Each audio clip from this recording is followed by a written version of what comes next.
बिला टाइम्स में खुशामदीद। मैं हूं मजहर खान। अभी कुछ दिन पहले अमेरिका में चुनाव हुए हैं जिसमें ट्रंप की पार्टी को जीत मिली है और वो अमेरिका के अगले राष्ट्रपति बनेंगे। लेकिन उससे पहले दुनिया के सुपर पावर मुल्क अमेरिका के चुने जाने वाले राष्ट्रपति डोनाल्ड ट्रंप की कथित हत्या की साजिश के मामले में अमेरिकी सरकार ने एक अफगान नागरिक पर आरोप तय कर दिए हैं।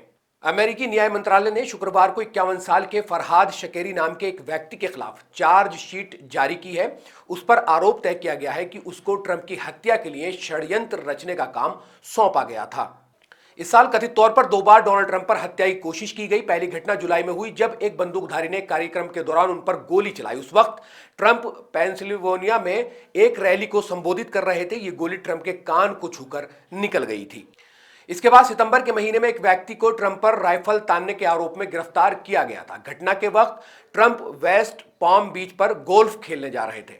अमेरिकी सरकार ने बताया कि अभी तक फरहाद शकेरी को गिरफ्तार नहीं किया जा सका है। ऐसा अनुमान लगाया जा रहा है कि शकेरी फिलहाल ईरान में है। एक तरफ ईरान जहां इजराइल से जंग में लगा हुआ है, वहीं दूसरी तरफ सुपर पावर अमेरिका के आरोप उस पर लगातार लग रहे हैं। इस मामले में अगर चीन या रूस ऐसा करता तो शायद यकीन किया जा सकता था, लेकिन ईरान के इस चुनाव के बाद नाम ने पूरी दुनिया को हैरान कर दिया है। कैसे एक छोटा सा मुल्क अमेरिका राष्ट्रपति को मारने का सोच सकता है या कैसे वहां जो चुनाव हुआ उसमें मुदाखलत कर सकता है। कहीं ना कहीं ईरान को इसमें शामिल किया जा रहा है इजराइल से जंग की वजह से, क्योंकि दूसरी तरफ वो इजराइल से लगातार जंग में मसरूफ है। दूसरी तरफ ईरान के विदेश मंत्रालय ने इन आरोपों को से इनकार किया। ईरान ने कहा है कि ईरान के विरोधियों की मजमूम साजिश है जिसका उद्देश्य उसके और अमेरिका के बीच रिश्तों को जटिल बनाना है। मतलब रिश्ते खराब करने के लिए जो उनके विरोधी हैं वो इस तरह का जो है प्रोपेगेंडा कर रहे हैं। अमेरिका के मैनहट्टन कोर्ट में दायर एक शिकायत में आरोप लगाया गया कि ईरान के रिवोल्यूशनरी गार्ड्स कोर IRGC के एक अधिकारी ने सितंबर में शकेरी को डोनाल्ड ट्रंप की निगरानी और उनकी हत्या की योजना तैयार करने का निर्देश दिया था। अमेरिकी अटॉर्नी जनरल मैरिका गारलैंड ने एक बयान में कहा, अमेरिका न्याय मंत्रालय ने ईरानी शासन से जुड़े एक व्यक्ति पर आरोप तय किए हैं जिसने इस व्यक्ति को अपराधी नेटवर्क के अपने सहयोगियों को निर्देश देने का काम दिया था ताकि ईरान के टारगेट्स की हत्या की योजना बनाई जा सके। इसमें नवनिर्वाचित राष्ट्रपति डोनाल्ड ट्रंप भी शामिल हैं।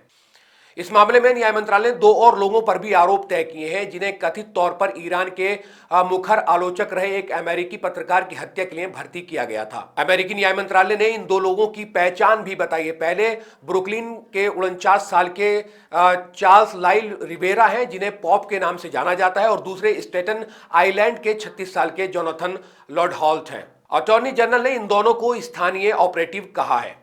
गुरुवार को उन्हें न्यूयॉर्क की एक अदालत में पेश किया गया। फिलहाल दोनों को पुलिस ने अपनी हिरासत में ले रखा है। दूसरी तरफ ईरानी विदेश मंत्रालय के प्रवक्ता इस्माइल बघई ने कहा है कि इससे पहले भी ईरान पर अमेरिकी राष्ट्रपति की हत्या के इस तरह के आरोप लगाए गए जिन्हें ईरान ने सिरे से खारिज किया है और ये आरोप झूठे साबित हुए हैं। शनिवार को ईरानी मीडिया में आए बघई के एक बयान के अनुसार उन्होंने इसे एक घृणित साजिश बताया और कहा कि ये ईरान के बाहर मौजूद उसके दुश्मनों की साजिश है। उन्होंने कहा कि इस तरह के आरोप बार बार लगाने से ईरान और अमेरिका के बीच मुद्दों के जटिल होने का खतरा है। अमेरिकी न्याय मंत्रालय के अनुसार शकीरी से कहा गया था कि वो 7 दिनों के भीतर ट्रंप की हत्या की योजना बनाए। अमेरिकी अभियोजकों का कहना है कि शकेरी ने कानूनी एजेंसियों को बताया कि 7 दिनों के वक्त में ट्रंप को मारने की योजना बनाने का उनका इरादा नहीं था। उन्होंने कहा कि इस कारण IRGC के अधिकारियों ने इस योजना को रोक दिया था। शकेरी ने बताया कि ईरानी सरकार ने उनसे कहा था कि चुनाव खत्म होने के बाद डोनाल्ड ट्रंप की हत्या करना आसान होगा क्योंकि उनका मानना था कि वो चुनाव नहीं जीतेंगे। अभियोजक बताते हैं कि शकेरी असल में अफगान नागरिक है। वो जब बच्चे थे उस वक्त अमेरिका आ गए थे। चोरी के आरोप में 14 साल अमेरिका की जेल में बिताने के बाद 2008 में उन्हें डिपोर्ट कर दिया गया था। अभियोजकों का कहना है कि 51 साल के शकेरी जेल के भीतर से अपराधी सहयोगियों का एक गिरोह चलाया करते थे जिसमें चार्ल्स लाइल रिवेरा और जोनाथन लॉर्ड हॉल्ट भी शामिल थे। ये दोनों ईरान सरकार के तय किए गए टारगेट्स की निगरानी का काम करते थे। अभियोजकों का आरोप है कि शकेरी ने रिवेरा और लॉर्ड हॉल्ट से वादा किया था कि अमेरिका पत्रकार की हत्या के लिए उन्हें $1 लाख दिए जाएंगे। अभियोजकों ने अपने आरोप पत्र में अमेरिका पत्रकार का नाम नहीं बताया। हालांकि उन्होंने कहा है कि ये पत्रकार ईरानी सरकार के मानवाधिकार उल्लंघन के मामले और भ्रष्टाचार से जुड़े मुद्दों पर रिपोर्ट करते थे और पूर्व में उनके निशाने पर थे। अमेरिकी पत्रकार और ट्रंप की हत्या की कोशिश के अलावा अपने आरोप पत्र में यह भी कहा कि ईरान सरकार 2 यहूदी मूल के अमेरिका व्यापारियों को मारना चाहती थी। ये 2 व्यापारी न्यूयॉर्क सिटी में रहते थे और सोशल मीडिया पर इजराइल का समर्थन किया करते थे।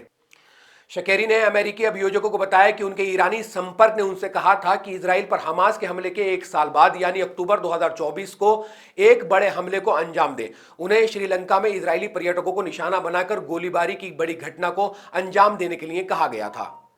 फरहाद शकेरी, चार्लाइल रिवेरा और जोनाथन लॉर्ड हॉल्ट तीनों पर भाड़े पर हत्या की साजिश का आरोप लगाया गया है। इसके तहत तीनों को अधिकतम 10 साल की कैद की सजा सुनाई जा सकती है।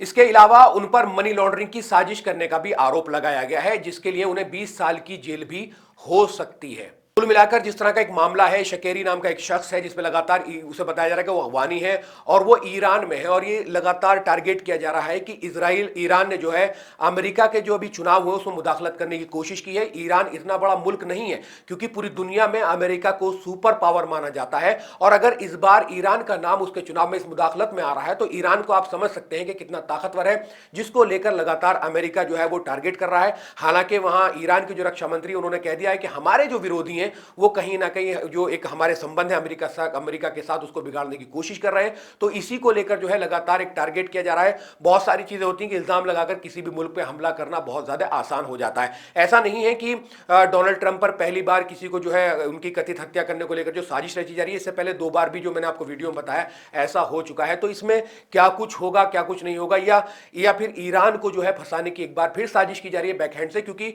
इस तरह के आरोप लगाकर किसी भी मुल्क पर हमला करने के लिए बहुत सारी चीजें जो है बहुत आसान होती हैं। आपका क्या कुछ मानना है इस वीडियो के कमेंट सेक्शन में हमें कमेंट करके जरूर बता सकते हैं और तमाम सोशल मीडिया प्लेटफॉर्म पर मिलत टाइम्स को फॉलो और सब्सक्राइब जरूर कर लें। शुक्रिया। मिलत टाइम्स को जारी रखने और मजबूत बनाने के लिए हमारी आर्थिक सहायता कीजिए। ये एक आजाद मीडिया हाउस और कमजोरों की आवाज है। आप हमें देखें, सुने, पढ़ें और हर महीने ज्यादा नहीं सिर्फ 100 रुपए से मदद करें। डिटेल्स डिस्क्रिप्शन में मौजूद हैं।